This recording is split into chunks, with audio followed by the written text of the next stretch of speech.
चलिए अब हम लोग यहाँ पे देखेंगे, सारी बातों को ध्यान से समझेंगे। और देखिए कृषि में हम लोग पढ़ रहे थे, स्थानांतरित कृषि भी आप लोग सीख गए थे कि स्थानांतरित कृषि किसे कहते हैं। देख लीजिए जरा सा, ये दूसरा पार्ट है। तो स्थानांतरित कृषि कौन लोग करते हैं? जनजातीय लोग, पूर्वोत्तर के लोग करते हैं। पूर्वोत्तर में कौन कौन से राज्य आते हैं? अरुणाचल प्रदेश है ना, और कौन आता है? असम, और असम के अलावा और क्या आता है? तो मेघालय, मेघालय के अलावा कौन आता है? त्रिपुरा, और क्या आता है? मिजोरम, मिजोरम के ऊपर जाइएगा तो मणिपुर, और मणिपुर के ऊपर जाइएगा तो क्या हो जाएगा? नागालैंड। सर इसके अलावा और कोई खेती करते हैं? तो हाँ होता है खेती, तेलंगाना और आंध्र प्रदेश में भी। कहाँ होता है? तेलंगाना और आंध्र प्रदेश में भी ये खेती होता है। तो स्थानांतरित खेती को ही, है ना, स्थानांतरित खेती को ही ये पूर्वोत्तर के जो राज्य है उसको कहते हैं झूम खेती। क्या कहते हैं? झूम खेती। ये लोग इसको क्या कहते हैं? झूम खेती। इसको क्या कहते हैं? झूम खेती। और वही आंध्र प्रदेश के लोग, कहाँ के लोग? आंध्र प्रदेश और तेलंगाना के लोग, किसके लोग? तेलंगाना के लोग इसी खेती को, क्वेश्चन आया हुआ है आपके मैट्रिक एग्जाम में, ठीक है ना। ये इस खेती को क्या कहते हैं? झूमी खेती को या स्थानांतरित खेती को इन लोग किस नाम से जानते हैं? तो पोडू। इसको क्या बोलते हैं? पोडू, है ना। किस नाम से जानते हैं? पोडू। तो यानी कि पोडू की खेती, है ना, कहाँ बोला जाता है? पोडू झूम खेती को कहाँ बोला जाता है? तो आंध्र प्रदेश और तमिलनाडु के लोग इसी खेतिया को पोडू बोलते हैं। क्या बोलते हैं? पोडू। और एक जगह है, देश है, जिसका नाम है वियतनाम। क्या नाम है? वियतनाम। वियतनाम देश में इस खेती को क्या कहते हैं? तो वियतनाम देश में इसको बोला जाता है रे। क्या बोला जाता है? रे। तो स्थानांतरित खेती को वियतनाम के लोग किस नाम से जानते हैं? रे के नाम से। और आंध्र प्रदेश के लोग क्या बोलते हैं? पोडू। पूर्वोत्तर भारत के लोग क्या बोलते हैं? झूम खेती।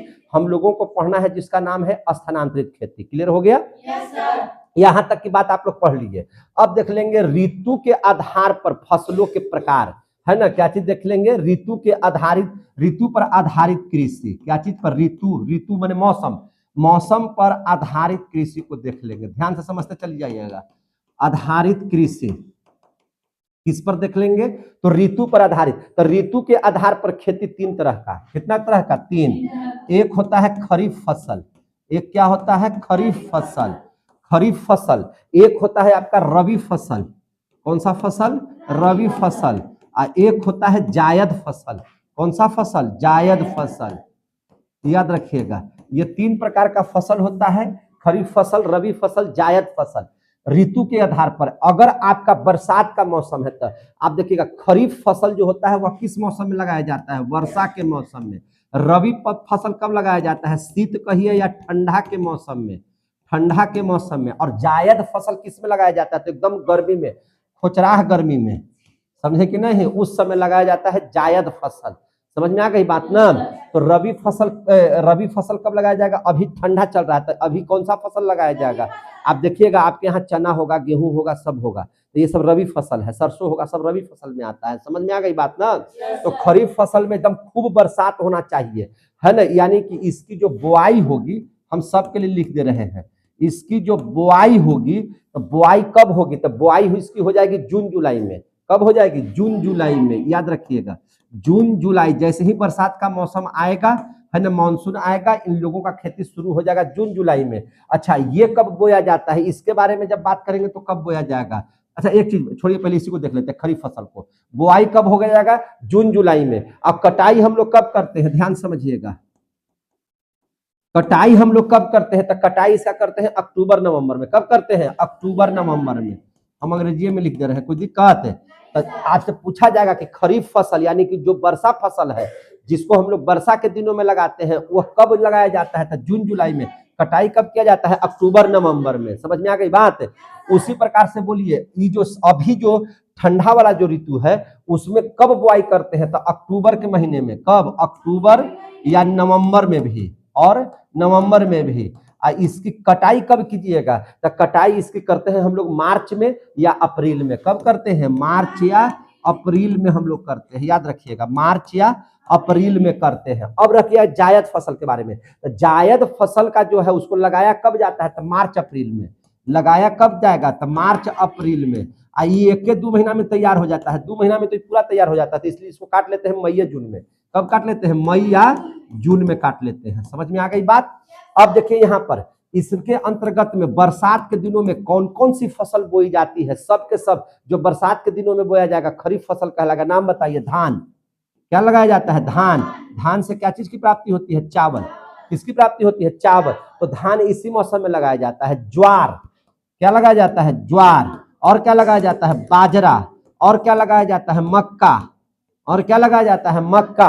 अब देख लीजिए, आपको दलहन में कौन सा, माने तेलहन में कौन सा था? सोयाबीन। क्या चीज? सोयाबीन। क्या लगाया जाता है? सोयाबीन। सोयाबीन भी वह बरसात के दिनों में, चूंकि उसको पानी बहुत ज्यादा चाहिए। क्या चाहिए? पानी बहुत ज्यादा चाहिए, तो इसको सोयाबीन को लगाया जाता है। मूंगफली को लगाया जाता है। मूंगफली को लगाया जाता है। और क्या लगाया जाता है? तो सोयाबीन लिखवा दिए, मूंगफली। सूरजमुखी। सूरजमुखी। सूरजमुखी का जो तेल होता है उसको भी इसी मौसम में प्राप्त करने के लिए लगाया जाता है। उसके बाद दाल वाली भी फसलें लगाई जाती है। 2 तरह के दाल खूब लगाए जाते हैं, एक होता है उड़द और दूसरा होता है अरहर, है ना। एक होता है क्या चीज? उड़द, और एक होता है क्या चीज? अरहर। अरहरे को हम लोग कहते हैं राहड़। क्या कहते हैं? राहड़। समझ में आ गई बात ना। अब इसका कोई एग्जाम्पल पूछेगा तो अभी बताओ ना, ठंडवा में क्या लगाया जा रहा होगा? तो आप देखिएगा गेहूं लगाया जाता है। और क्या लगाया जाता है? तो आप देखिएगा जौ लगाया जाता है, गेहूं, जौ। और क्या चीज लगाया जाता है? तो सरसों। सरसों के अलावा क्या लगाया जाता है? चना। चना भी देखते हैं कि नहीं देखते हैं? इसी के मौसम में ना मटर का भवरा खाते हैं, तो मटर। क्या लगाया जाता है? मटर। उसके बाद क्या लगाया जाता है? तीसी। उसके बाद क्या लगाते हैं? तीसी। और क्या लगाते हैं? तो आपको तीसी के अलावा और क्या क्या चीज लगाया जाता है? तो आप बताइए जल्दी से। तो आपको देखिएगा आलू वगैरह भी इसी मौसम में लगाया जाता है। क्या चीज? आलू भी इसी मौसम में लगाया जाता है। समझे कि नहीं? और जो भी फसलें जो इस मौसम में लगाई जाती हैं उनको हम लोग रबी फसल कहेंगे, है ना। मसूर भी। क्या चीज? मसूर भी, है ना, इसी मौसम में लगाया जाता है, तो इसको हम लोग कहेंगे रबी फसल में। और जायद फसल किसको कहेंगे? जो गर्मी के दिनों में होगा। गर्मी के दिनों में जो भी फल होगा या सब्जी होगा उसमें ठूस ठूस के पानी डालल रहेगा, जैसे खरबूजा, तरबूजा, ककड़ी, खीरा। ये सब समझते हैं कि नहीं? तो ककड़ी, खीरा। क्या चीज? ककड़ी, ककड़ी, खीरा, तरबूजा, खरबूजा, तरबूजा, खरबूजा, है कि नहीं। और आम। देख ले पागल के, आम फसल है। आम फसल है जी। पागल के, आम फसल है रे। रोज पेड़वा हमेशा हम काट देते हैं, फिर उसके बाद बेवकूफ कहीं के, एकदम पागले है ये है। कद्दू। क्या है? कद्दू। इसी में लगाया जाता है। समझे कि नहीं? आपको देखिएगा मूंग का दाल, मूंग वगैरह भी इस मौसम में लगाए जाते हैं। कैसे में लगाए जाते हैं? इसी मौसम में। समझे कि नहीं? और अधिकांश सब्जी जो होगा, अधिकांश जो सब्जी होगा इसी मौसम में लगाए जाते हैं। किसमें? गर्मी के दिन में। समझ में आ गई बात ना। तो ऋतु के आधार पर ये सब खेती है। आम और अमरूद और केला तोरा खेती है, अति है, फसल है सब, बेवकूफ लड़की। तो ये सब जो है ये सब क्या है? फसलों के हम बता रहे थे। अब हम लोग बारी बारी से सभी फसलों के बारे में पढ़ेंगे। चावल के बारे में पढ़ेंगे, गेहूं के बारे में पढ़ेंगे, जौ, बाजरा, इस सब के बारे में पढ़ेंगे, रेशम के बारे में पढ़ेंगे, चाय के बारे में पढ़ेंगे, कॉफी के बारे में पढ़ेंगे, है ना। इस सब के बारे में, नगदी फसल के बारे में पढ़ेंगे, तिलहन के बारे में पढ़ लेंगे। सारी चीजों को बारी बारी से हम लोग पढ़ेंगे। तो सबसे पहले हम लोग पढ़ते हैं चावल। तो चावल का भौगोलिक दशा क्या होना चाहिए? चावल उपजाने के लिए क्या क्या चीज होना जरूरी है? तो चावल का भौगोलिक दशा, अब लिखेंगे चावल का भौगोलिक दशा। चावल का भौगोलिक दशा। चावल का भौगोलिक दशा। तो चावल कैसा फसल है? रबी, खरीफ या जायद? भैया खरीफ फसल है, बोलना यार। कौन मौसम में लगाया जाता है? वर्षा के मौसम में। तो वर्षा के मौसम में जो भी फसल लगाया जाता है उसको क्या बोला जाता है? खरीफ। तो देखिए ना यहाँ चावल किस में लिखे हैं, तो खरीफ में नहीं बुझा रहा है, सूरे है एकदम। चावल किस मौसम में लगाया जाता है? तो खरीफ। और किस मौसम में लगाया जाता है बोल रहे हैं? तो वर्षा के मौसम में। तो वर्षा के मौसम में जो भी फसल लगाया जाएगा उसको कौन सा फसल कहेंगे? खरीफ। तो चावल क्या हो गया? चावल क्या है? खरीफ फसल है। यहाँ पे पूरा ध्यान लगाओ है। चावल कैसा फसल है? खरीफ फसल। समझे कि नहीं? अच्छा, चावल के लिए तापमान कितना होना चाहिए? तापमान कितना होना चाहिए? देखिए बहुत ज्यादा गर्मी भी नहीं होना चाहिए। समझे कि नहीं? गर्मी के साथ वर्षा भी होनी चाहिए। वर्षा खूब होनी चाहिए और पानी उसकी जड़ों तक जाना चाहिए, पानी जमा भी होना चाहिए। तो तापमान की अगर बात करिएगा तो 20 डिग्री सेंटीग्रेड से कितना डिग्री सेंटीग्रेड तक रहता है? 30 डिग्री सेंटीग्रेड तक रहता है। कितना डिग्री सेंटीग्रेड से कितना डिग्री सेंटीग्रेड? 20 डिग्री सेंटीग्रेड से 30 डिग्री सेंटीग्रेड उसका टेम्परेचर चाहिए। उसके बाद देखिए वर्षा कितना होना चाहिए? तो वर्षा होना चाहिए कितना? आपको याद होना चाहिए कि इसको वर्षा खूब चाहिए। किसको? चावल को। धान उपजाने के लिए वर्षा खूब होना चाहिए। कितना वर्षा होना चाहिए? तो करीब करीब 100 सेंटीमीटर से 200 सेंटीमीटर। सर इसको समझ में आज तक नहीं आया कि 100 सेंटीमीटर से 200 सेंटीमीटर वर्षा किसको कहेंगे? तो नहीं जानते हैं तो जान लीजिए किसको कहा जाता है सेंटीमीटर में बारिश। अगर आपके यहाँ बरसात का मौसम हुआ और पानी पड़ने के बाद, जैसा आप प्रतिदिन इस बात को आकलन कर सकते हैं कि आज कितनी सेंटीमीटर वर्षा हुई, तो पानी पड़ने के बाद आप क्या कीजिए कि खेतों में जाइए और देखिए कि कितना सेंटीमीटर उसका जल खेत में उठा हुआ है। समझे कि नहीं? तो अगर शुरू खेत रहेगा तो सब तो पानी सूख जाएगा, सब पानी क्या हो जाएगा? सूख जाएगा। तो एक पात्र ले लीजिए, अब पात्र ले लीजिएगा तो उसमें पनिया तो जाएगा कि नहीं जाएगा? बोलिए, पानी जाएगा ना। तो पनिया जमा होकर के जितना ऊंचा उठेगा उतना सेंटीमीटर बारिश कहलाएगी। बात समझ में आ गई ना? जितना सेंटीमीटर पनिया उठेगा माने जमा होकर के वही उसका क्या हो जाएगा? सेंटीमीटर में वर्षा होगी। तो समझे कि नहीं? तो पानी इसको भरपूर चाहिए और इतना चाहिए कि 100 सेंटीमीटर से 200 सेंटीमीटर की बारिश होनी चाहिए। अब ध्यान से समझिए, इसके लिए भूमि कैसा चाहिए? तो देखिए तीसरा चीज लिखवा रहे हैं, इसके लिए भूमि कैसा चाहिए? तो बाबू रे भूमि इसका समतल चाहिए। क्या चाहिए? समतल चाहिए। समतल भूमि पर चावल की खेती बहुत अच्छी होती है, समतले भूमि पर गेहूं की भी खेती बहुत अच्छी होती है। अब इसके लिए मिट्टी क्या चाहिए? तो मिट्टी सबसे बढ़िया इसके लिए है जलोढ़। अब आपको याद होगा जलोढ़ मिट्टी किसे कहते हैं? जल ओढ़, जल के द्वारा जो मिट्टी को फिर से उड़ा दिया जाता है, पहले वाली मिट्टी पर जल के माध्यम से अलग से फिर से एक मिट्टी उड़ा दी जाती है, तो उसको क्या कहते हैं? जलोढ़ मिट्टी। क्या बोलते हैं उसको? जलोढ़ मिट्टी बोलते हैं। जलवायु कैसा होना चाहिए? अब याद रखिएगा जलवायु पूछा जाएगा कि जलवायु कैसा होना चाहिए। तो देखिए गर्मी भी होना चाहिए, तो गर्मी को हम लोग कहते हैं उष्ण। उष्ण माने क्या होता है? गर्मी। और कटिबंध माने होता है मौसम। समझिए बात को, उष्ण माने क्या होता है? गर्मी। और कटिबंध माने क्या होता है? मौसम। तो चावल के लिए मौसम कैसा होना चाहिए? गर्मी वाला। और कैसा होना चाहिए? गर्मी का मौसम। तो इसी को बोलते हैं उष्ण कटिबंध। उसको क्या बोलते हैं? उष्ण कटिबंध। और जलवायु कह रहे हैं तो जलवायु लिख दीजिए, तो उष्ण कटिबंध जलवायु कहेंगे। इसको क्या कहेंगे? उष्ण कटिबंध जलवायु। अब आपको इसमें मजदूर भी बहुत लगेगा, तो श्रमिक कैसा चाहिए? तो श्रमिक हमको चाहिए सस्ता। कैसा श्रमिक चाहिए? सस्ता। माने चूंकि इससे बहुत ज्यादा आमदनी नहीं होती है, तो हमको ऐसा मजदूर चाहिए जो सस्ता हो। और सस्ता के साथ क्या चाहिए? पर्याप्त मात्रा में चाहिए। तो सस्ता एवं पर्याप्त माने आपको देखिए धान का जब पौधा लगाते हैं तो आप रोपनी के लिए आदमी बुलाते हैं कि नहीं बुलाते हैं? कटनी के लिए आदमी बुलाते हैं कि नहीं बुलाते हैं? आप निराई के लिए, खरपतवार उखाड़ने के लिए आदमी बुलाते हैं कि नहीं बुलाते हैं? तो हर समय श्रमिक की जरूरत पड़ती है। तो श्रमिक चाहिए हमको कैसा? सस्ता और बहुत मात्रा में, पर्याप्त मात्रा में हमको श्रमिक चाहिए। चावल के उत्पादन में, अब याद रखिएगा चावल के उत्पादन में कौन ऐसा देश है जो चावल सबसे ज्यादा उत्पादित करता है? जरा बताइएगा तो हमको।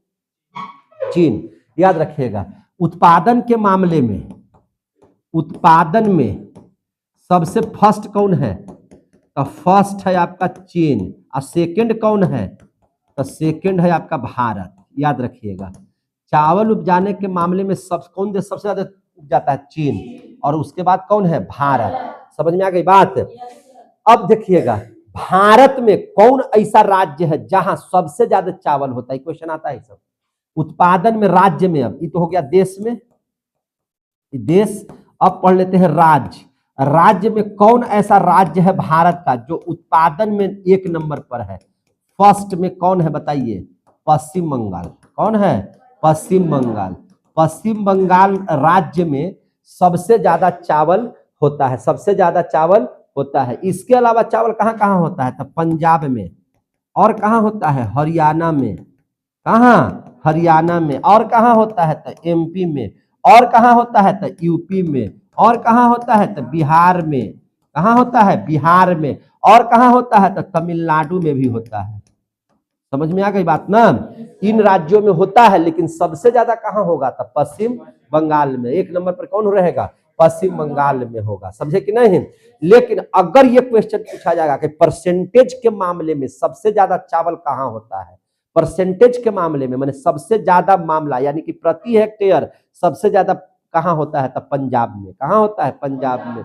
पंजाब से गेहूं के लिए नहीं, चावल के लिए भी नंबर 1 पर है। तो याद रखिएगा, परसेंटेज के मामले में, यानी कि सर्वाधिक उत्पादन में, आपको बता देते हैं सर्वाधिक उत्पादन किस मामले में, सर्वाधिक उत्पादन किस मामले में? तो प्रति हेक्टेयर के मामले में। किस मामले में? प्रति हेक्टेयर के मामले में। जैसे देखिए, प्रति हेक्टेयर के मामले में कौन हो जाएगा? तो प्रति हेक्टेयर के मामले में पंजाब हो जाएगा। कहने का मतलब ये है कि कोई बच्चा 1000 में कितना लाया? 700 नंबर लाया। कितना लाया? 700।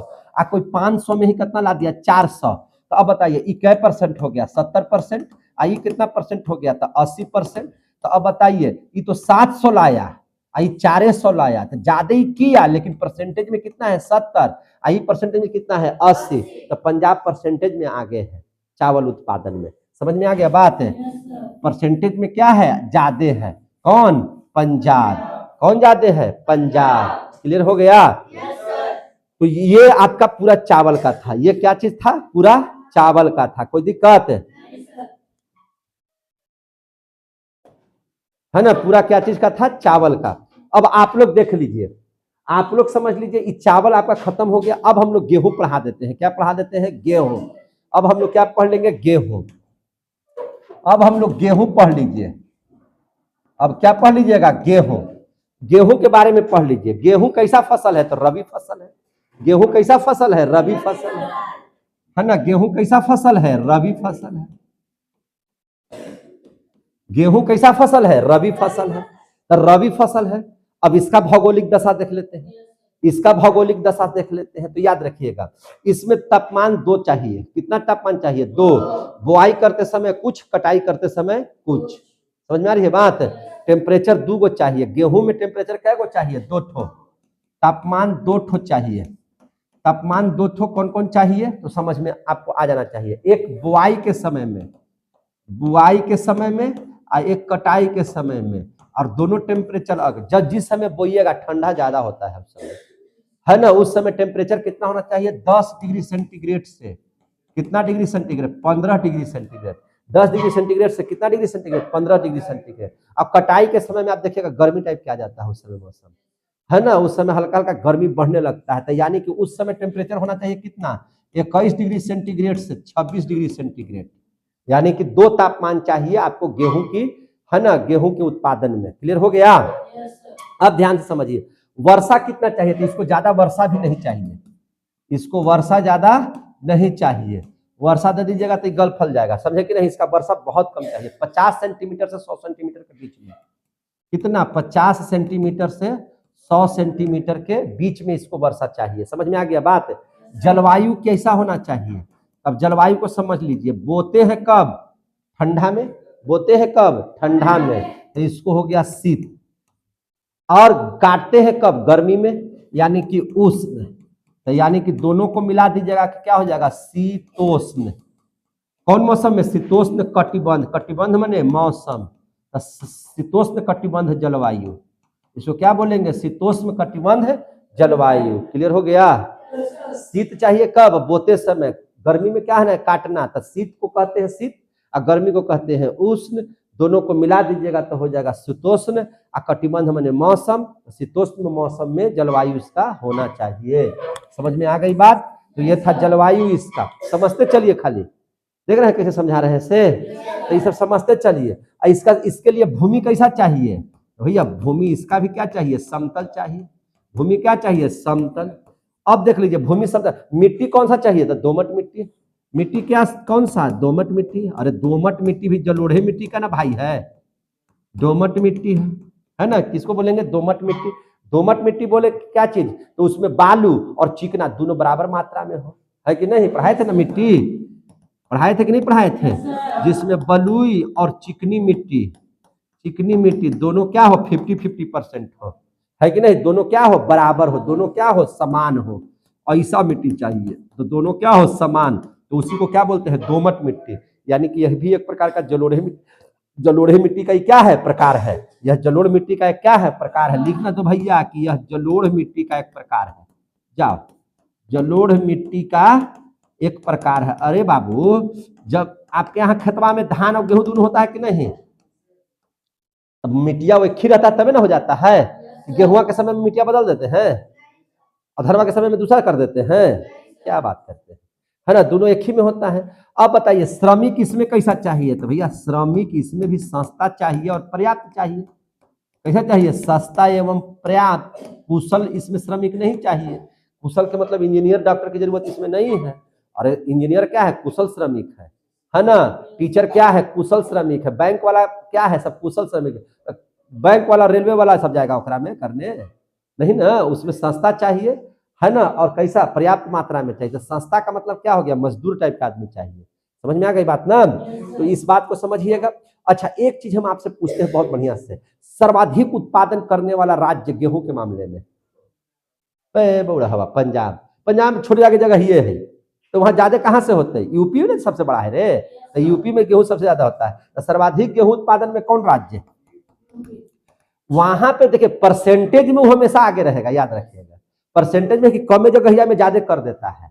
हम पूछ रहे हैं कि सर्वाधिक गेहूं उत्पादन करने वाला राज्य, सर्वाधिक उत्पादन करने वाला राज्य कौन है बताइए, यूपी। कौन है, यूपी। यूपी बोले तो उत्तर प्रदेश, है कि नहीं। अब बताइएगा तो पंजाब आंसर सही हो जाएगा। क्या, प्रति हेक्टेयर। अब हम कह रहे हैं कि प्रति हेक्टेयर कैसा, प्रति हेक्टेयर अधिक गेहूं उत्पादन करने वाला, प्रति हेक्टेयर और अधिक गेहूं उत्पादन करने वाला राज्य, अब बोलो कौन है, पंजाब। पंजाब के बाद हरियाणा, पंजाब के बाद हरियाणा। और कहाँ होता है गेहूं, तो बिहार में भी बहुत होता है। और कहाँ होता है, तो एमपी में भी होता है। कहाँ होता है, एमपी में। और कहाँ होता है, तो छत्तीसगढ़ में। तमिलनाडु में गेहूं नहीं होता, याद रखिएगा। तमिलनाडु में गेहूं नहीं होता है। याद हो गया, समझ में आ गया बात है। तो आपने पढ़ लिया इसके बारे में। अब जरा देख लेते हैं खाद्यान्न फसल। खाद्यान्न फसल का मतलब मोटा अनाज। क्या चीज, मोटा अनाज। मोटा अनाज में 3 गो, ज्वार बाजरा रागी। समझे कि नहीं। तो अब देख लेते हैं खाद्यान्न फसल। अब क्या देख लेते हैं, खाद्यान्न फसल बोले तो मोटा अनाज। कौन सा अनाज, मोटा अनाज। खाद्यान्न फसल बोले तो कैसा अनाज, मोटा अनाज। कई तरह के, 3 तरह के। कौन कौन, तो ज्वार, और क्या होता है, बाजरा को क्या, और क्या होता है, रागी। क्या कहते हैं उसको, रागी, जिसको कहते हैं मड़ुआ की रोटी नहीं खाते हैं, उसी को बोलते हैं मड़ुआ, है ना। जितिया उतिया में खाया जाता है हम लोग के यहाँ, है ना। जितिया उतिया में खाते हैं लोग मड़ुआ की रोटी, तो मड़ुआ को कहीं क्या बोलते हैं, रागी, है ना। तो सब मोटा अनाज में आता है। ज्वार सबसे ज्यादा कहाँ होता है, महाराष्ट्र में। ज्वार सबसे ज्यादा कहाँ होता है, महाराष्ट्र में। कहाँ होता है, महाराष्ट्र में, याद रखिएगा। कहाँ, उत्पादन के मामले में कहाँ, महाराष्ट्र में। कहाँ, महाराष्ट्र में। उसके बाद देख लीजिएगा, बाजरा सबसे ज्यादा कहाँ होता है, गुजरात में। ये रागी सबसे ज्यादा कहाँ होता है, कर्नाटक में। कहाँ पे होता है, कर्नाटक में। कर्नाटक बोले तो वहां पे मड़ुआ की रोटी खूब खाते हैं लोग, है कि नहीं। अब याद रखिएगा, इस सब के लिए टेम्परेचर कितना चाहिए, तापमान बताइए। तो तापमान ज्यादा चाहिए, कितना चाहिए, कितना 25 डिग्री सेंटीग्रेड से अधिक। कितना, 25 डिग्री सेंटीग्रेड से अधिक, 25 डिग्री सेंटीग्रेड से अधिक। मतलब गर्मी वाला मौसम चाहिए, है ना। और बारिश बहुत कम चाहिए, 25 सेंटीमीटर से 75 सेंटीमीटर। वर्षा कैसा चाहिए, 25 सेंटीमीटर से 75 सेंटीमीटर। समझ में आ गया बात है। अब हम लोग देख लेते हैं मक्का के बारे में। किसके बारे में, मक्का। मक्का माने मकई, और मक्का माने कोई अलग से नहीं, है ना। मक्का के उत्पादन में सबसे पहला राज्य आंध्र प्रदेश। फर्स्ट कौन है जी, तो फर्स्ट है आंध्र प्रदेश। कौन, आंध्र प्रदेश। समझे कि नहीं। मक्का सबसे ज्यादा कहाँ होता है, आंध्र प्रदेश में। सेकंड नंबर पर कौन है, तो बिहार। सेकंड नंबर पर क्या है, बिहार। समझ में आ गई बात। सेकंड नंबर पर क्या है, बिहार। भूमि कैसा चाहिए इसके लिए, तो ढाल वाला भी जमीन पर हो जाएगा और समतल जमीन पर भी हो जाएगा, दोनों पर हो जाएगा। ये ढाल वाला भी जमीन रहेगा तब भी हो जाएगा, और समतल रहेगा तब भी हो जाएगा। वर्षा चाहिए इसको, इसको वर्षा चाहिए। काहे चाहिए? तो आप देखिए, बारिश में लगाए जाने वाली फसल को ही हम लोग क्या कहते हैं, है ना, खरीफ फसल। खरीफ फसल में देखिएगा यहाँ मक्का लिखवाए हुए हैं, है कि नहीं, यहाँ मक्का लिखवाए हुए हैं। तो वर्षा इसको चाहिए था 100 से 200 सेंटीमीटर। तो यही बतिया आप तो बोलिए रहे कि 100 से अधिक, 100 सेंटीमीटर से क्या होना चाहिए, अधिक वर्षा होना चाहिए। क्लियर हो गया, समझ में आ गया? तब मक्का भी आपका क्या कर दिए हम, खत्म, है कि नहीं। सब अनाज, चावल खत्म किए, गेहूं खत्म किए, ज्वार बाजरा रागी खत्म किए, उसके बाद मक्का खत्म कर दिए। अब पढ़ लेंगे दलहन फसल। क्या पढ़ लेंगे? दलहन फसल। दलहन माने जिससे दाल बनाया जाता है, जिससे क्या बनाया जाता है, दाल। दलहन फसल, दलहन फसल किसको बोलेंगे? जिससे दाल निकलता है। दाल कौची को जिससे निकलता है बता, दलहन फसल में बता, किससे किससे? चना का दाल होता है कि नहीं, बोल रहे। दलिया कौची के बनता है? चना का, मटर का, है ना, हाँ हाँ बोल बोल बोल, मसूर, मसूर और मूंग दाल, और बोल, और बोल, अरहर और उड़द, अरहर उड़द, और बता है कि नहीं? खेसारी की दाल कहीं खाई है तुम? हाँ होता है, समझे कि नहीं? तो चलिए ये सब होता है। अच्छा एक चीज बताइए, दलहन के मामले में कौन ऐसा राज्य है जहां सबसे ज्यादा होता है, सर्वाधिक मामले में, सर्वाधिक उत्पादन करने वाला राज्य बताइए दलहन को। बिहार। सर्वाधिक उत्पादन करने वाला राज्य, सर्वाधिक उत्पादन करने वाला राज्य कौन सी? सर्वाधिक उत्पादन, दलहन उत्पादन में सर्वाधिक उत्पादन करने वाला राज्य है एमपी। देखिए हम लोग के यहाँ जो खेती होती है ना, है ना, हम लोग बौराहा टाइप में खेती करते हैं। हम लोग बढ़िया किसान नहीं है। बिहार के किसान बहुत अच्छे किसान नहीं होते हैं, याद रखिएगा, है कि नहीं। हम लोग के पास, हम लोग किसान है, ये भी बतिया के समझ में नहीं आता है कि हम लोग किसान है। कभी सुने हैं बिहार में कि किसान आंदोलन हुआ है? एक ही बार पश्चिमी चंपारण में नील की खेती के विरोध में हुआ था, महात्मा गांधी ने किया था, उन्हीं को महात्मा बना दिया। यहाँ आंदोलन होगा तो महात्मा बन जाएगा लोग, है कि नहीं। एमपी, तो एमपी माने मध्य प्रदेश, एमपी माने मध्य प्रदेश। तो दलहन के मामले में सबसे अत्यधिक उत्पादन करने वाला राज्य क्या है? एमपी है। कौन है? एमपी। और दाल में क्या पाया जाता है? प्रोटीन। दाल में क्या पाया जाता है? प्रोटीन। प्रोटीन हुमच के रहता है, प्रोटीन इसमें क्या रहता है? हुमच करके। इसलिए दाल एकदम आदमी को खाना बहुत जरूरी है। दाल से क्या चीज होता है? प्रोटीन। प्रोटीन आपके शरीर में रहेगा तो कोशिका का विकास करेगा, आपके शरीर का वृद्धि होगा, है ना, ग्लेजिंग शरीर में आएगा, लंबाई में वृद्धि होगी, बहुत अच्छा हो जाइएगा। प्रोटीन की कमी से सब हो जाता है। प्रोटीन की कमी अगर हो जाएगी ना तो आप कहिएगा कि खैला बिना टूट गया है कि नहीं, कुपोषित है ये। तो प्रोटीन हमको चाहिए। अब हम लोग देख लेते हैं अगला फसल, पेय पदार्थ। अब हम लोग देख लेते हैं पेय पदार्थ। पेय माने पीने वाला पदार्थ। पीने वाला पदार्थ कौन कौन होता है? चाय और कॉफी। पीने वाला ये मत समझ लीजिएगा कि 1 जनवरी के शुभ अवसर पर मारना है, वो पीने वाला नहीं, है कि नहीं। लाल पानी नहीं, पीला पानी नहीं चलेगा। पेय पदार्थ का मतलब होता है चाय और कॉफी। तो पेय पदार्थ में 2 फसल, एक आएगा कौन? चाय, और दूसरा कौन आ जाएगा? कॉफी। कॉफियों को बोला जाता है कहवा। क्या बोला जाता है? कहवा। तो चाय, चाय के बारे में देख लीजिए जरा सा ध्यान से, कितना तापमान चाहिए चाय बनाने के लिए? चाय का माने चाय बनाने के लिए नहीं, चाय के उत्पादन के लिए, समझे कि नहीं। चाय उत्पादन के लिए टेम्परेचर चाहिए कितना? 25 डिग्री सेंटीग्रेड से 30 डिग्री सेंटीग्रेड, यानी कि गर्मी का दिन चाहिए। क्या चाहिए? गर्मी का दिन। अब देखिए वर्षा देख लीजिए, यहाँ पे इस बात को समझिएगा, वर्षा तो भैया एकदम धानों से ज्यादा चाहिए, खूब बारिश होनी चाहिए। तो वर्षा कितना चाहिए? 200 सेंटीमीटर से अधिक।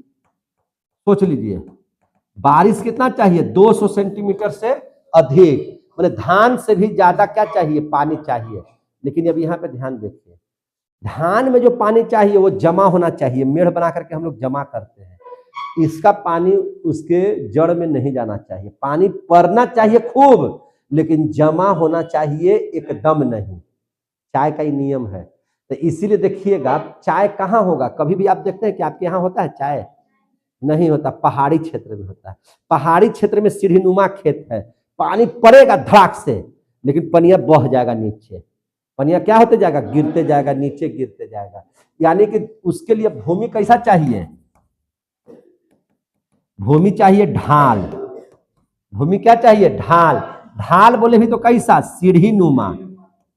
कैसा चाहिए? सीढ़ीनुमा। देखिए ये पहाड़ी क्षेत्र है, तो यहाँ पे इस तरह से अगर नहीं रहेगा, अगर ऐसा क्षेत्र नहीं रहेगा तो क्या होगा, देखिए पानी जब यहाँ से पूरा हहड़ा के गिरेगा तो ढाल रहेगा तब ना पनिया फिर ऐसे आएगा, फिर ऐसे आएगा, फिर नीचे गिर जाएगा।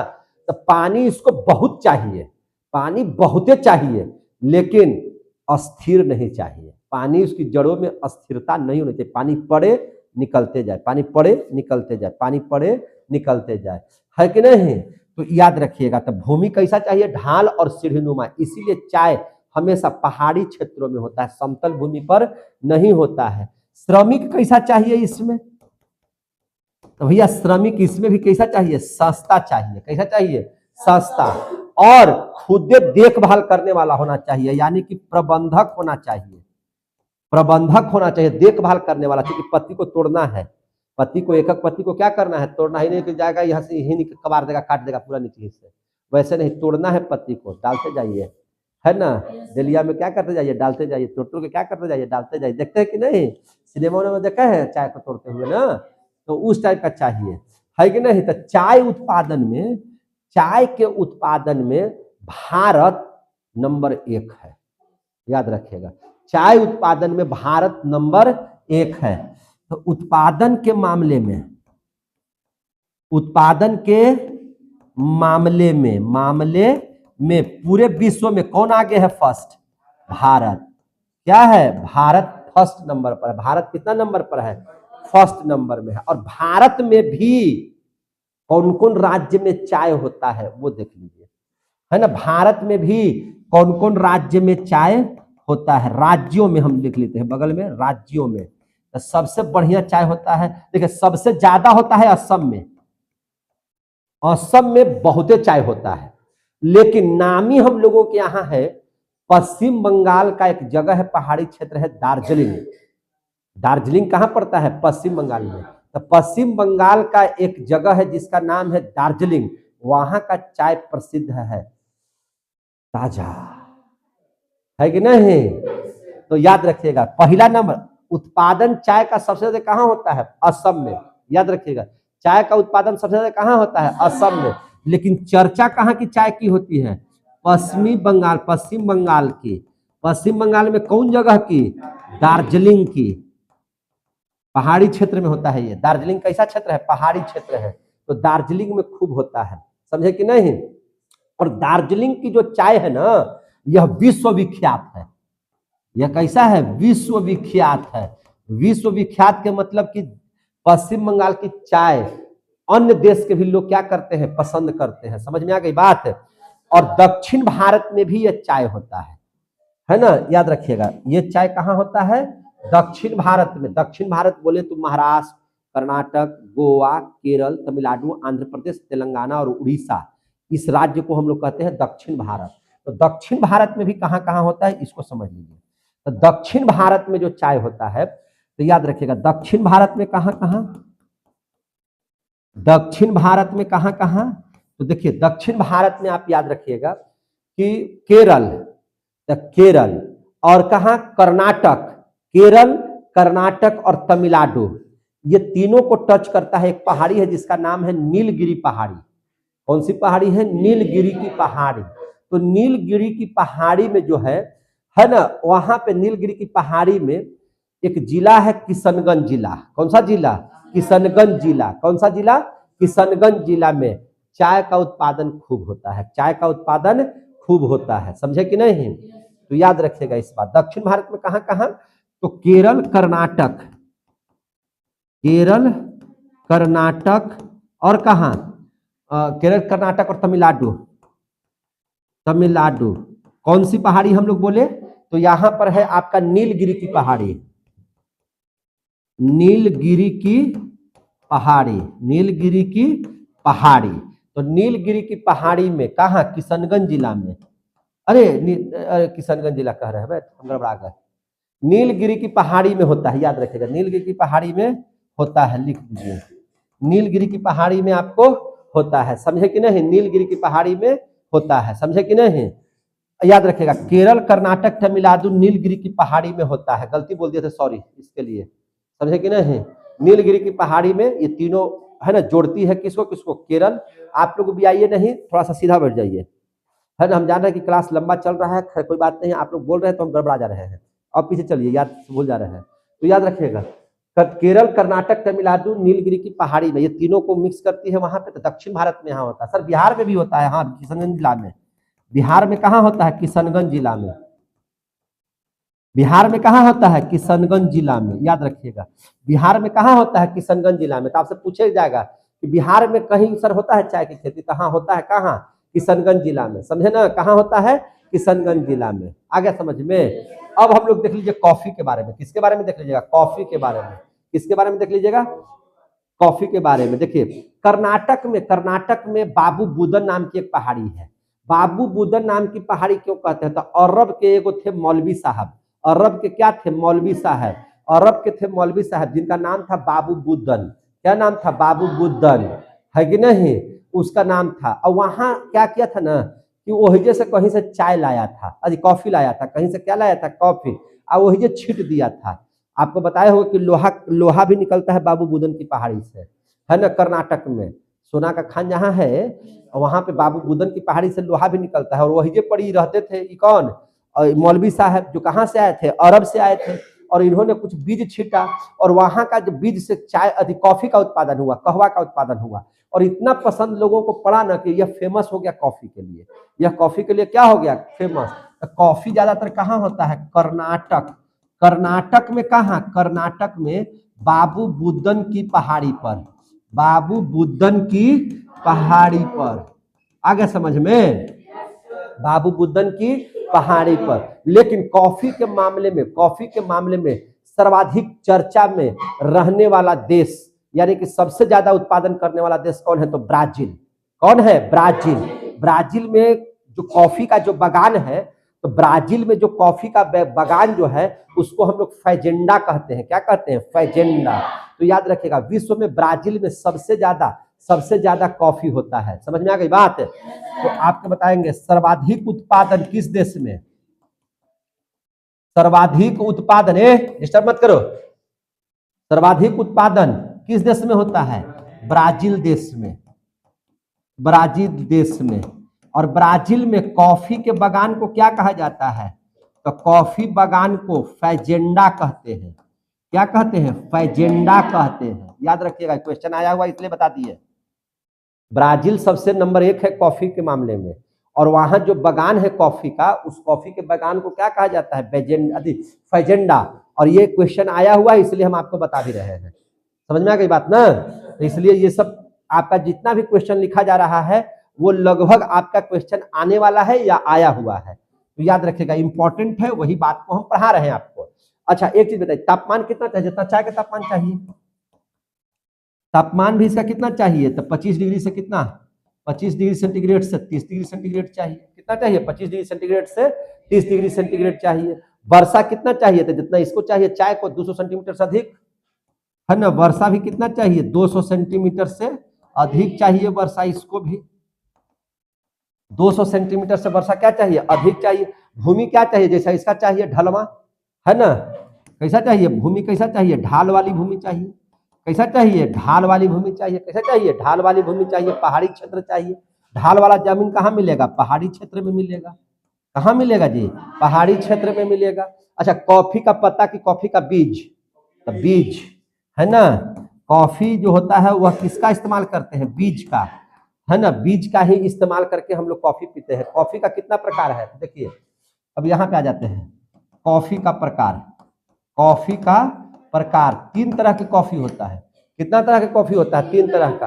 अरेबिका, लिबेरिका, याद बोलिए जोर से आप लोग, है ना। अरेबिका, लिबेरिका, है ना, रोबस्टर। कौन कौन? फिर से बताइए। अरेबिका, देखिए अरेबिका, अब अरेबिका नाम की कॉफी होती है। और कौन होती है? लिबेरिका। कौन से? लिबेरिका। लिबेरिका कॉफी होती है। और एक जो कॉफी होती है उसका नाम है रोबस्टर। क्या नाम है इसका? रोबस्टर। रोबस्टर। तो कॉफी का कितना प्रकार हो गया? 3। Arabica, liberica, रोबस्टर। क्या क्या नाम बोलिए? Arabica, liberica, रोबस्टर। समझ में आ गई बात? ब्राजील में बागान को क्या कहते हैं? फैजेंडा। क्या बोलते हैं? फैजेंडा। क्लियर हो गए? अब देख लीजिए, अब हम लोग पढ़ लेते हैं रेशम की खेती के बारे में। किसके बारे में? रेशम की खेती।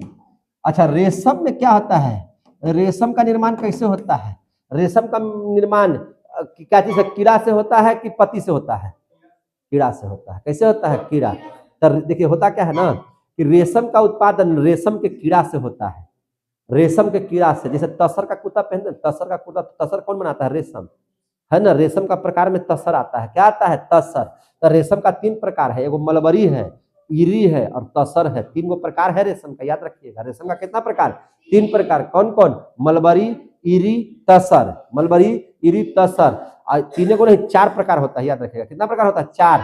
फिर से बताइए, 4 प्रकार कौन कौन? मलबरी, ईरी, तसर, मूंग, मूंगा। मूंगा क्या चीज? मूंगा। ये 4 प्रकार के रेशम का कपड़ा होता है। तो तसर का कपड़ा कौन बनाएगा? मैंने वो कौन निर्माण करता है? तो रेशम का कीड़ा। समझे कि नहीं? तो रेशम को बनाने के लिए उत्पादन कौन करता है? रेशम का कीड़ा। कैसे करता है देख लीजिए। रेशम का कीड़ा उत्पादन करता है। रेशम का उत्पादन करता है। रेशम का उत्पादन करता है। समझ में आ गया ना? देखिए, है ना। और ये कहाँ रहता है रेशम का कीड़ा? शहतूत के पेड़ पर। कहाँ मिलेगा? शहतूत के पेड़ पर। करता क्या है? तो रेशमवा का जो कीड़वा का जो लार होता है ना, लार, थूक नहीं समझते हैं? थूक। तो रेशम का कीड़ा जब थूक निकालता है तो उस थूकवा को एक जगह जमा करे, जो उसको बोलते हैं कोकुन। क्या बोलते हैं उसको? कोकुन। कोकुन किसको बोला जाता है? मैंने रेशम कीड़ा के लार को। क्या चीज को? लार को। और उसी से क्या बन जाता है? शहतूत के पेड़ पर रेशम का निर्माण हो जाता है। किसका निर्माण हो जाता है? रेशम का। तो आप याद रखिएगा। तो रेशम का कीड़ा क्या चीज का निर्माण करता है? रेशम का उत्पादन करता है। कैसे? तो इसका पालन कहाँ होता है? रेशम कहाँ पलाता है? पालन कहाँ होता है? शहतूत के पेड़ पर। कहाँ पे? शहतूत के पेड़ पर। शहतूत के पेड़ पर। शहतूत के पेड़ पर। और रेशम जब अपने थूक को गिराता है या लार को गिराता है तो उसको क्या बोलते हैं? कोकुन।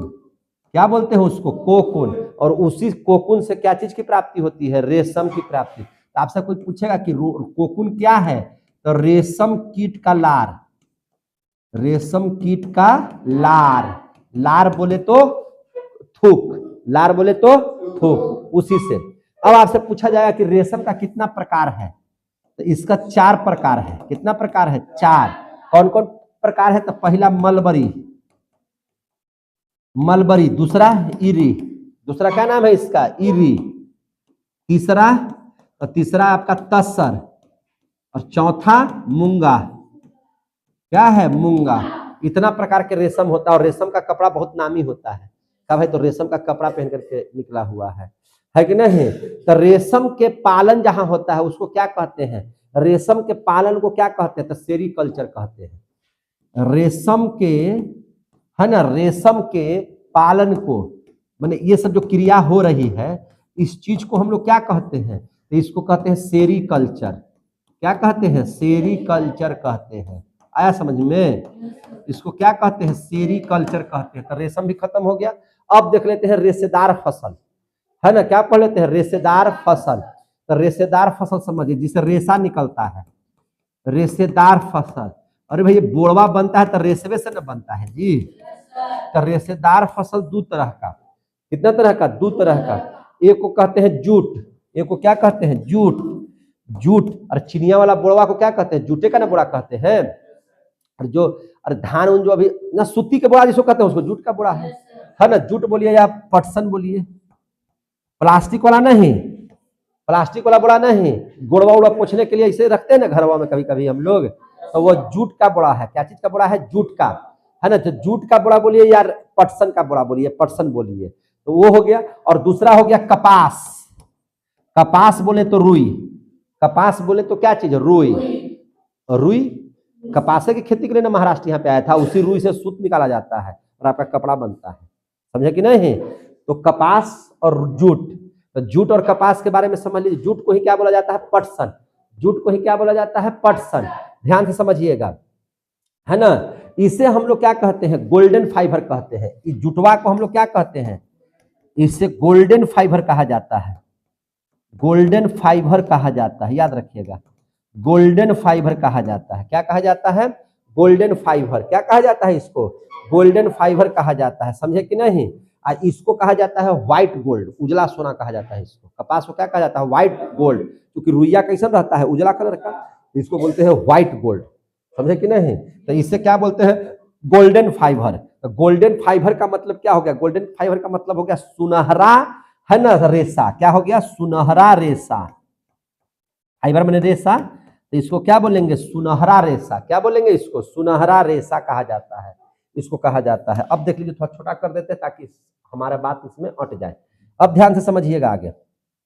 अब देखिएगा, सर्वाधिक उत्पादन करने वाला राज्य कौन है जूट का? याद है? पश्चिम बंगाल, है ना? कौन है? पश्चिम बंगाल। तो उत्पादन के मामले में, उत्पादन के मामले में फर्स्ट कौन है? फर्स्ट कौन हो गया? पश्चिम बंगाल। कौन हो गया? पश्चिम बंगाल। समझ में आ रहा है? कौन है? पश्चिम बंगाल। इसके अलावा और कहाँ कहाँ होता है? बिहार में भी होता है। कहाँ? खगड़िया में, भागलपुर में, पूर्णिया में, ये सब जगहों पर जूट का उत्पादन खूब होता है। पश्चिम बंगाल के अलावा और कहाँ उत्पादन होता है? बिहार में। कहाँ होता है? बिहार में। तो बिहार में पूछेगा कौन कौन जिला में, तो बिहार में जैसे पूछेगा कौन कौन जिला में, तो आप बताइए खगड़िया, भागलपुर। कहाँ? खगड़िया, भागलपुर, और कहाँ? खगड़िया में भी होता है, भागलपुर में भी होता है कि नहीं? और कहाँ कहाँ होता है? जल्दी जल्दी बताइए। तो आपको पूर्णिया में भी होता है। कहाँ? पूर्णिया में भी। कहाँ होता है? पूर्णिया। भागलपुर देखिएगा, अरे बिहार का नक्शा देखिए ना भैया, ऐसे ही ना है बिहार का नक्शा, यही है बिहार का नक्शा याव का। यहाँ है भागलपुर, बांका, इसी के ऊपर है पूर्णिया। ठीक है ना? इधर क्या है? पूर्णिया है।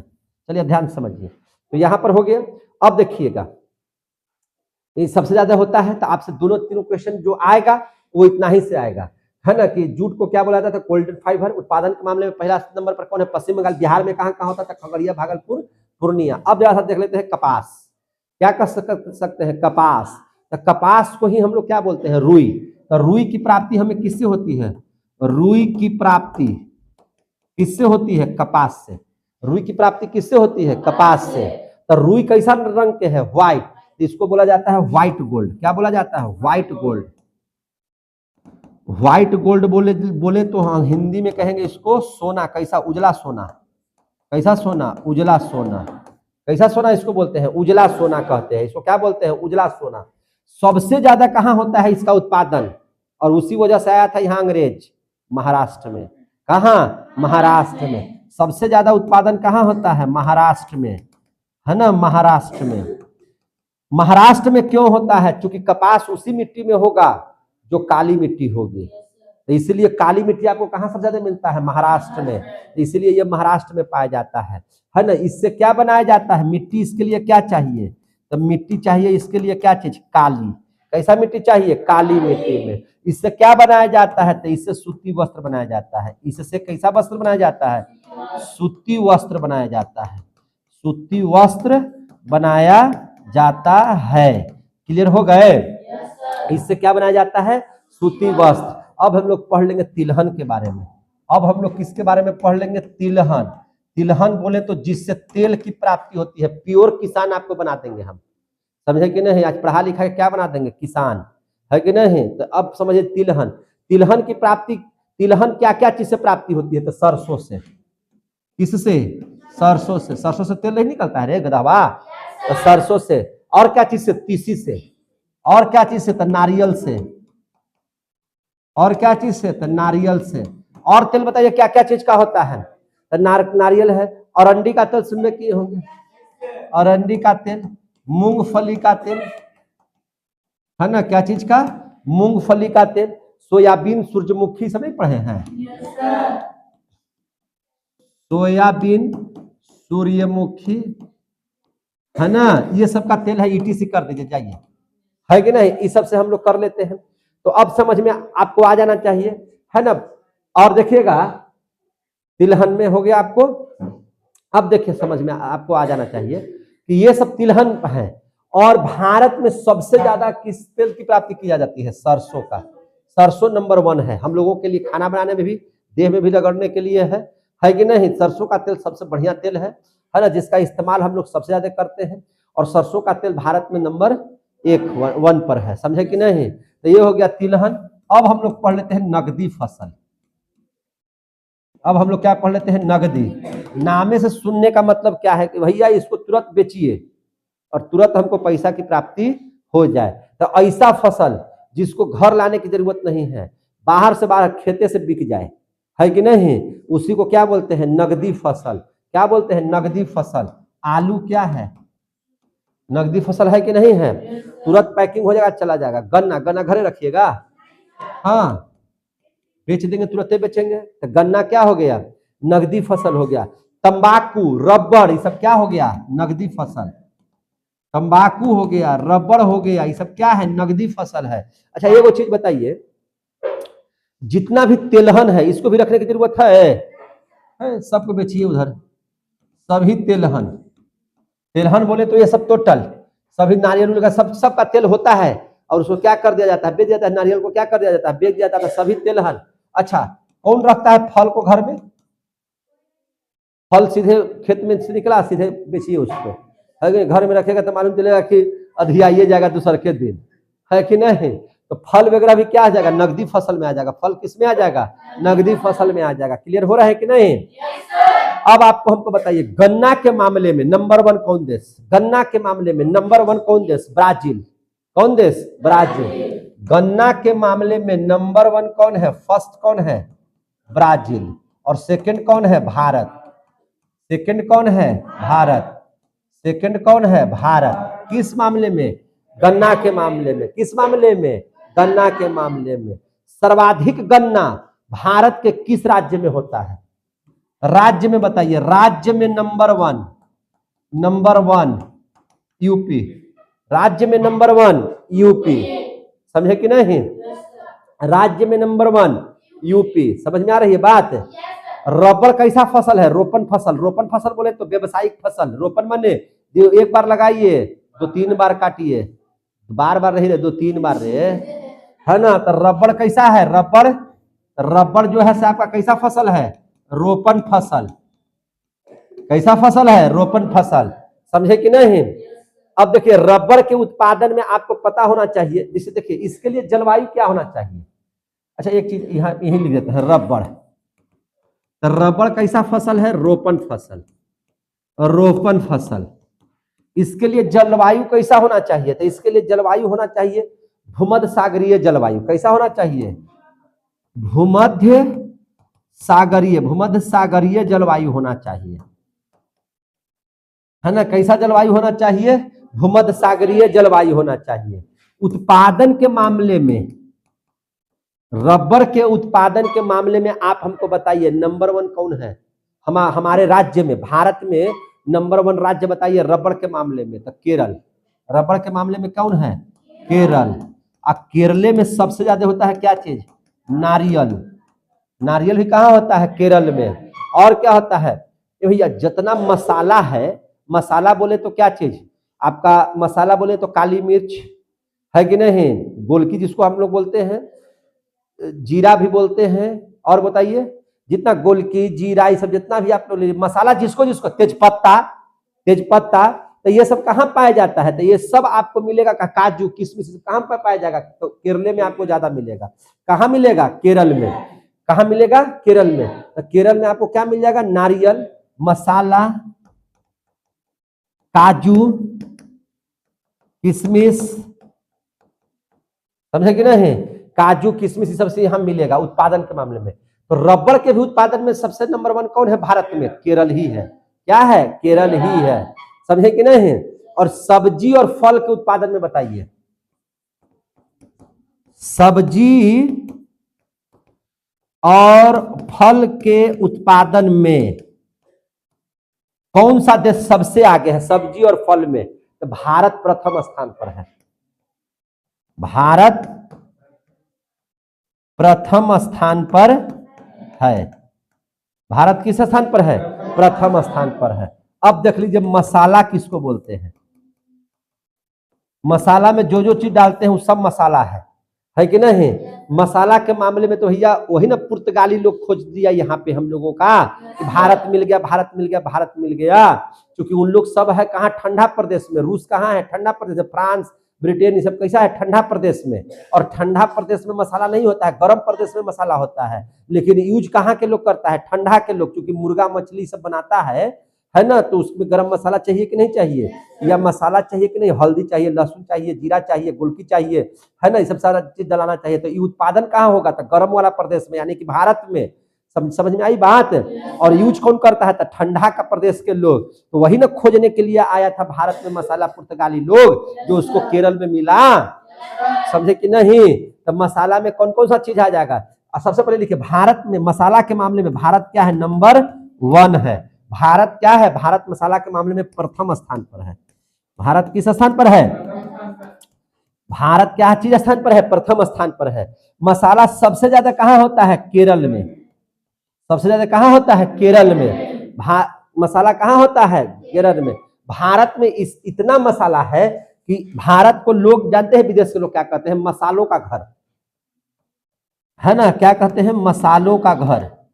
मसालों का घर के नाम से किसको जाना जाता है, भारत को। किसको जाना जाता है, भारत को। और भारत के किस राज्य में सबसे ज्यादा होता था, केरल में सबसे अधिक। केरल में सबसे अधिक मसाला होता है, याद रहेगा ना। एग्जाम्पल के तौर पर ले लें, मसाला के मतलब क्या, लौंग, इलायची, है ना, लौंग। गरम मसाला कहीं हो देखिए, सब गरम में मसाला मिलता है। अरे सब चीज का नाम अलग अलग ना हो जाएगा जी।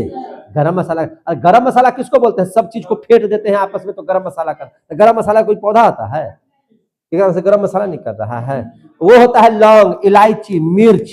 मिर्च बोले तो काली मिर्च, कौन मिर्च, काली मिर्च। काली मिर्च को ही बोला जाता है गोलकी। क्या बोला जाता है, गोलकी। और क्या होता है, जीरा, हल्दी, जीरा, हल्दी, है कि नहीं, जीरा, हल्दी, अदरक, अदरक, तेजपत्ता। खिचड़िया में नहीं डलाता है तेजपत्ता। तो ये सब चीज जो है, ये सब मसाले के अंतर्गत में आता है। किसके अंतर्गत में आता है, मसाला के अंतर्गत में। अब ध्यान से इस बात को समझिए, आपको एक चीज और बताते हैं, इसमें ध्यान से समझते चलिए। इसमें केरल में कौन कौन सर्वाधिक चीज होता है, केरल में सब कुछ मसाला में सबसे अधिक है, लेकिन कौन कौन चीज के लिए सबसे अधिक है, तो आप याद रखिएगा। केरल में आपको देखिए, लौंग कहां होगा, केरल में। लौंग कहां होगा, केरल में होगा। जीरा कहां होगा, केरल में आपको होगा, देखिए ध्यान से। जीरा कहां होगा, केरल में होगा। काली मिर्च कहां होगा, केरल में। काली मिर्च कहां होगा, केरल में। तेज पत्ता कहां होगा, केरल में। अदरक कहां होगा, केरल में। समझ में आ गई बात। लेकिन हल्दी जो है भाई, हल्दी, तो हल्दी सबसे ज्यादा होता है आपको कहां, तमिलनाडु में, याद रखिएगा। कहां होता है, तमिलनाडु में हल्दी सबसे ज्यादा होता है ना। और आप देखिएगा, सबसे इंपॉर्टेंट है इसमें, केसर भी आप नाम डाल दीजिए, केसर। तो केसर सबसे ज्यादा कहां होता है, जम्मू कश्मीर में। जम्मू कश्मीर में केसर सबसे बढ़िया चीज है और सबसे महंगा चीज है ना, केसर। केसर ये हिंद की उपाधि मिले थे, कहा किसको, महात्मा गांधी को। कौन दिया था, महारानी विक्टोरिया, है ना। कहा था कि आप हिंदुस्तान के एकदम केसर है, महात्मा गांधी, है कि नहीं, उनको केसर हिंद की उपाधि मिला था। समझ में आ गई बात। तो इस तरह से आप लोग मसाला के बारे में भी पढ़ लिए। टोटल मिलाकर के कृषि जो है यहाँ पे समाप्त नहीं हुआ है। मैंने ये जो आप लोग जो कुछ कुछ पढ़ रहे थे, हल्दी, लहसुन, धनिया, प्याज, है कि नहीं, ये सब समाप्त हो गया, है कि नहीं। अब हम लोग क्या, आप एक चीज बताइए, कृषि के अंतर्गत सिर्फ कृषि आती है, नहीं। कृषि के अंतर्गत में कृषि भी आती है, पशुपालन भी आता है, और आप लोगों को मछली पालन भी आता है। क्या आता है, मछली पालन भी। या हम लोग देखते हैं कुछ वैसा भी आप लोग खेत में पेड़ लगाते हैं, जिससे लकड़ी की प्राप्ति करते हैं। क्या चीज की प्राप्ति करते हैं, लकड़ी का, जैसे शीशम का, सागवान का, आम का, तो उसको भी लगाना कृषि के अंतर्गत नहीं आता है। तो आइए हम लोग अब उसको सीखते हैं, आइए उसको सीखते हैं, है ना। क्या कर दीजिएगा, पॉज कर दीजिएगा, ठीक ना। अब हम लोग उस पर ध्यान देते हैं। अब यहाँ पे आगे समझ लीजिए, कृषि के अंतर्गत, कृषि के अंतर्गत आपसे पूछेगा कि कौन कौन सा चीज आता है। अब आपको जवाब देना है, कृषि के अंतर्गत, कृषि के अंतर्गत क्या क्या चीज आता है। तो कृषि के अंतर्गत में आपको खेती तो आप लोग कर ही लिए, तो वो खेती आता है। क्या आता है, खेती। और क्या आता है, तो पशुपालन भी आता है इसके अंतर्गत में। क्या आता है, पशुपालन। और क्या आता है, तो मछली पालन। और क्या आता है, मछली पालन। और क्या आता है इसके अंतर्गत में, तो वन को भी लगाना है तो वानिकी उसको बोलेंगे, क्या बोलेंगे उसको, वानिकी। क्या बोलेंगे इसको, वानिकी। वानिकी बोले तो पेड़ लगाना, क्या लगाना, पेड़ लगाकर वन तैयार करना, पेड़ लगाकर वन तैयार करना। क्या तैयार करना, वन तैयार करना। और पेड़ वो भी बिकता है जी, शीशों का, शीशम का, आम का, इस सब का पेड़ क्या होता है, बिकता है। तो याद रखिएगा कृषि के अंतर्गत में ये सारे चीज आते हैं। अब 2-3 को क्रांति करके समाप्त कर देंगे चैप्टर। अब देख लीजिए दूध उत्पादन भारत, जैसे देखिए पशुपालन क्यों करते हैं, दूध उत्पादन के लिए करते हैं। किसके लिए करते हैं, दूध उत्पादन। दूध उत्पादन के मामले में सबसे अमीर देश बताइए, तो भारत है। सबसे अमीर देश कौन है, भारत है। लेकिन फिर भी दूध इतना महंगा क्यों है, इसलिए महंगा है कि जनसंख्या बहुत ज्यादा है कि नहीं। देखिए सबसे ज्यादा, आपको याद रखिएगा एक चीज हम यहाँ पे नोट में आपको लिख देते हैं, सबसे ज्यादा पशुओं का दुनिया में, भारत में, दुनिया जो है, दुनिया का नंबर 1 पशुपालन के क्षेत्र में है भारत, है ना। सबसे ज्यादा पशु कहाँ पाए जाते हैं, भारत में। सबसे अधिक पशु कहाँ पाए जाते हैं, देखिए ध्यान से, सबसे अधिक पशु दुनिया में कहाँ पाए जाते हैं, तो दुनिया में कहाँ पाए जाते हैं, भारत देश में। किस देश में, भारत देश में पाए जाते हैं, भारत देश में पाए जाते हैं। दुनिया का सबसे अधिक पशु भारत में मिलता है। लेकिन जब पशु ज्यादा तब दूध ज्यादा, लेकिन सब फिर भी महंगा क्यों है, तो जनसंख्या बहुत ज्यादा है। तो दूध उत्पादन में आपसे क्वेश्चन पूछा जाएगा, दूध उत्पादन में भारत विश्व में कैवा नंबर पर है, तो विश्व में है ना 1 नंबर पर है। कितना नंबर पर है, 1 नंबर पर है। याद रखिएगा कितना नंबर पर है, 1 नंबर पर। समझे कि नहीं, दूध उत्पादन के मामले में। तो कृषि के अंतर्गत ही पशुपालन आते हैं। अब देख लीजिए पहले क्या कृषि ऐसे होता था, नहीं। पहले कृषि ऐसा होता था, नहीं। हम लोगों ने क्रांति किया, हरित क्रांति। क्या किया, हरित क्रांति। हरित क्रांति की जरा सा देख लेंगे, हरित क्रांति। हरित क्रांति मीन्स क्या चीज, हरित क्रांति का मतलब हो गया कि फसलों के उत्पादन में, और खास करके फसल में भी, कौन से फसल के उत्पादन में, तो गेहूं के उत्पादन में। हरित क्रांति से सबसे ज्यादा कौन फसल को लाभ हुआ, तो गेहूं को। समझे कि नहीं, तो गेहूं के उत्पादन में अतिशय वृद्धि। अतिशय वृद्धि का मतलब हो गया कि हम जितना सोच रहे थे उससे भी ज्यादा उत्पादन, इसी को बोलते हैं हरित क्रांति। तो हरित क्रांति 2 चरण में आई।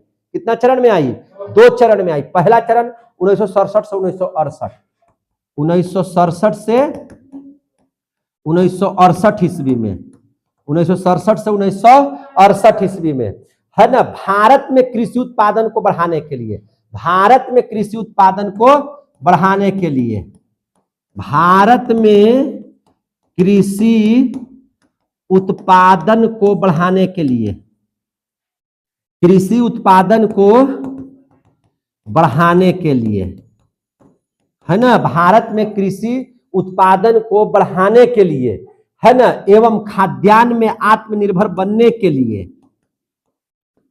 खाद्यान्न में आत्मनिर्भर बनने के लिए, निर्भर बनने के लिए, आत्मनिर्भर बनने के लिए, है ना, आत्मनिर्भर बनने के लिए जो कृषि में प्रक्रिया अपनाया, जो कृषि में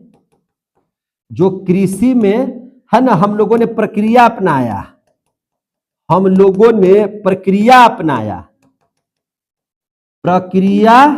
अपनाया, जो भी मैंने विकास करने के लिए जो भी प्रक्रिया अपनाया, उसी को हम लोग क्या कहते हैं, उससे हम लोग हरित क्रांति कहते हैं। आता है क्वेश्चन ही, हरित क्रांति कहते हैं।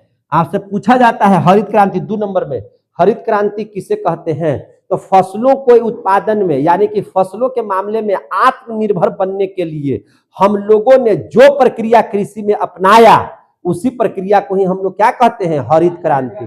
इसमें सबसे ज्यादा किस पर ध्यान दिया गया, कौन से फसल पर अतिशय वृद्धि हुई, तो गेहूं में।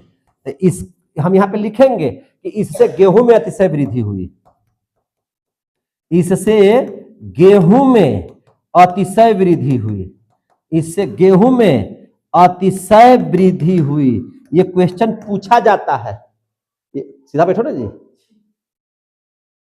ये क्वेश्चन आता है कि इसमें कौन सा, हरित क्रांति में कौन सी फसल सबसे ज्यादा ध्यान दिया गया, तो गेहूं। कौन सी फसल पर ध्यान दिया गया, गेहूं।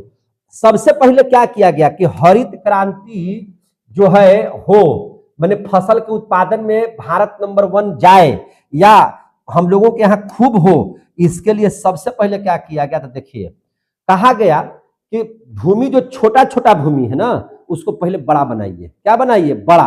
भूमि को छोटा नहीं बनाना है, बल्कि क्या करना है? बड़ा। तो सबसे पहले हरित क्रांति के लिए क्या किया जाता है? तो भूमि को बड़ा बनाया जाता है। भूमि को क्या किया जाता है? बड़ा। तो सबसे पहले क्या उपाय कीजिएगा? तो पहला काम है कि बड़ा भूमि बनाना, बड़ा भूमि बनाना। उसके बाद दूसरा काम क्या किया जाता है?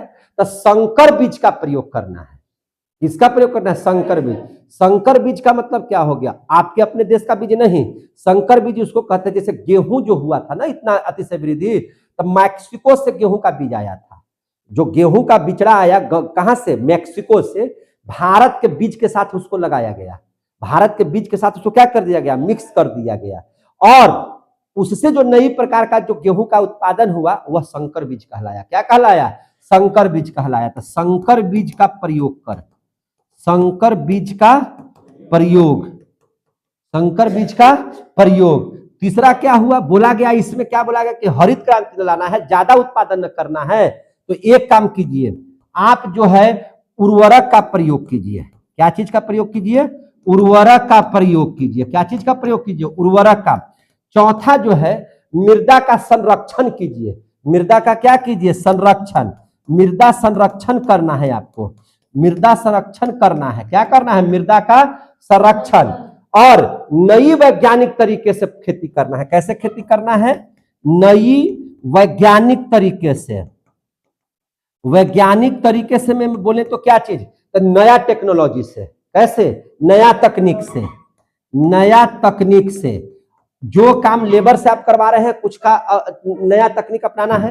मैंने मशीन का प्रयोग कीजिए, काटने के लिए, लगाने के लिए, बोने के लिए, सब चीज में क्या चीज कीजिए? मशीनरी का यूज कीजिए। तो इसके लिए क्या हुआ था ना, इसके लिए क्या हुआ था? भारत में गेहूं का बीज कहां से आया था? मैक्सिको से। भारत में गेहूं का बीज कहां से आया? गेहूं का बीज मैक्सिको से मंगाया गया। मैक्सिको, मैक्सिको गेहूं के उत्पादन में बहुत आगे है। तो मैक्सिको का बीज मंगाकर, कहां का बीज मंगा करके? मैक्सिको का बीज मंगाकर क्या किया गया?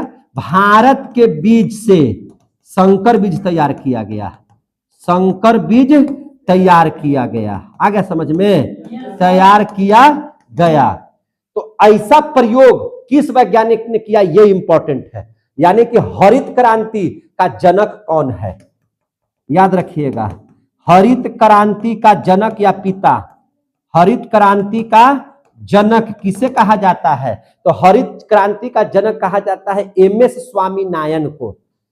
ये क्वेश्चन आता है, एमएस स्वामीनाथन को। याद रखिएगा, किसको? एमएस स्वामीनाथन को। और पहली बार क्रांति कब हुई? तो 1967 से 1968 में। कब? 1967 से 68 में। तो इसको यहां पे लिख देते हैं। देखिए ध्यान से, ध्यान से समझिएगा। पहली क्रांति है ना, यानी कि आपसे कोई पूछेगा कि पहली क्रांति, तो पहली क्रांति हुआ कब? 1967 से 1968 में। पहला बार इसका प्रयोग कहां किया गया था? तो पंजाब में किया गया था। और कहां किया गया था? हरियाणा में किया गया था, और यूपी के पश्चिमी साइड में किया गया था। तो कहते हैं पश्चिमी यूपी में। कहां पे? पश्चिमी यूपी में प्रयोग किया गया था। जब रिजल्ट बेहतर आया, जब क्या हुआ? रिजल्ट बेहतर आया है ना, बेहतर आया, तो 1983 से 1984 में है ना, ये दूसरा चरण जिसको कहते हैं, क्या चरण कहते हैं? दूसरा चरण है ना, सभी राज्यों में हो गया। कब, कहां हुआ? सभी राज्यों में उसका प्रयोग हुआ हरित क्रांति का। सभी राज्यों में इसका प्रयोग हुआ हरित क्रांति का। और हरित क्रांति का ही देन है कि आपके यहाँ कम जमीन में भी बहुत ज्यादा फसल होता है। और अब पहले गेहूं में था, अब धीरे धीरे सभी फसलों में किया गया। अब हम लोग पढ़ लेंगे श्वेत क्रांति। अब हम लोग क्या पढ़ लेंगे? श्वेत क्रांति। श्वेत क्रांति, श्वेत माने उजला, उजला मतलब दूध, उजला मतलब दूध। तो दूध के उत्पादन में अतिशय वृद्धि को श्वेत क्रांति कहते हैं। दूध के उत्पादन में, दूध के उत्पादन में अतिशय वृद्धि को, अतिशय वृद्धि को क्या कहते हैं? श्वेत क्रांति कहते हैं, श्वेत क्रांति कहते हैं। दूध के मामले में ज्यादा माने होने लगा तो इसको क्या कहेंगे, श्वेत क्रांति कहेंगे, है ना। इसके लिए हम लोगों ने ऑपरेशन चलाया, क्या चलाया, ऑपरेशन, उसको हम लोग कहते हैं ऑपरेशन फ्लड। क्या कहते हैं, ऑपरेशन फ्लड। क्या बोला जाता है इसको, ऑपरेशन फ्लड के भी नाम से कहते हैं। पहला जो चरण हुआ है ना, पहला जो ये हुआ चरण है ना, पहला बार कहां हुआ, 1970 ईस्वी में। पहला चरण क्या हुआ, 1970 ईस्वी में हुआ, दूध के उत्पादन में बढ़ोतरी के लिए, है ना। और दूसरा चरण कब हुआ, इसमें 3 चरण हुए हैं। तो दूसरा चरण कब हुआ, 1981 ईस्वी में। और तीसरा चरण कब हुआ, 1985 ईस्वी में। 3 चरण हुआ। हरित क्रांति 2 चरण में, 1967-68 में, 83-84 में। ये हुआ 3 चरण में, 1970 में, 1981 में, 1985 में, 3 चरण में हुआ। श्वेत क्रांति का जनक किसे कहा जाता है, श्वेत क्रांति का जनक या पिता किसको कहा जाता है, तो वर्गीज कुरियन को कहा जाता है। किसको कहा जाता है ना, फिर से बताइए, वर्गीज कुरियन को किसको कहा जाता है, वर्गीज कुरियन को कहा जाता है। समझे कि नहीं। इसके अंतर्गत ही ये जब क्रांति हुआ तो इसके अंतर्गत ही क्या क्या चीज हुआ, अमूल दूध बना। पिएगा दूध इंडिया, अमूल दूध, तो बढ़ेगा इंडिया, है कि नहीं। अमूल दूध बना। और क्या बना, तो सुधा डायरी समझते हैं कि नहीं, सुधा ये बना, सुधा डायरी बना। और क्या बना, आनंद डेयरी मिल्क बना। क्या बना, आनंद डेयरी मिल्क। आनंद डेयरी मिल्क क्या बन गया, आनंद डेयरी मिल्क बन गया। ये कहाँ है, गुजरात में। ये कहाँ है, गुजरात में। समझ में आ गई बात। तो अमूल दूध, सुधा और आनंद डेयरी मिल्क बना। श्वेत माने दूध के उत्पादन में अतिशय वृद्धि को ही श्वेत क्रांति कहते हैं। यानी कि अपने देसी गाय, देसी भैंस वगैरह सब जो था ना, उसको भी नस्ल को बदला गया, है ना। विदेशी नस्ल के साथ, है ना, प्रक्रिया कराई गई और संकर माने तरह से, है ना, नया तरह से जो हम लोग यहाँ पशु तैयार हुए, जिनसे दूध का उत्पादन बहुत ज्यादा हुआ। क्या हुआ, बहुत ज्यादा हुआ। और इसको हम लोग कहते हैं क्या चीज, है ना, श्वेत क्रांति। एक टॉपिक और रह गया है इस चैप्टर में, जिसको कहते हैं भूमंडलीकरण, जो पढ़ाए भी हैं आपको हम इतिहास में। भूमंडलीकरण, इसी को कहते हैं वैश्वीकरण। क्या कहते हैं, वैश्वीकरण। तो वैश्वीकरण में क्या होता है, जैसे देख लीजिए, वैश्वीकरण से क्या है, तो भारत की अर्थव्यवस्था को जोड़ दीजिए विश्व के साथ, हो गया वैश्वीकरण, है कि नहीं। तो क्या बोलेंगे, भारत की अर्थव्यवस्था, माने भूमंडलीकरण से क्या होता है, भारत की अर्थव्यवस्था, भारत की अर्थव्यवस्था माने भारत का जो बाजार है, विश्व के बाजार, ये पढ़ाए थे नहीं हिस्ट्री में जी, विश्व के बाजार के साथ जुड़ गया। विश्व के बाजार के साथ क्या हो गया, जुड़ गया, है ना। यानी कि अब हम लोगों का खरीद बिक्री किसके साथ होने लगा, विदेशों के साथ भी होने लगा। किसके साथ होने लगा, विदेशों के साथ भी होने लगा। इस प्रकार से पूरा कृषि समाप्त। इस प्रकार से पूरा कृषि चैप्टर क्या हो गया, समाप्त। 7 चैप्टर समाप्त कर दिए। समझे कि नहीं। हम आपको समझ रहे हैं कि आपको खुशी का ठिकाना है। अभी तुरंत पढ़ाना शुरू करेंगे चुंबक, विद्युत धारा में चुंबकीय प्रभाव।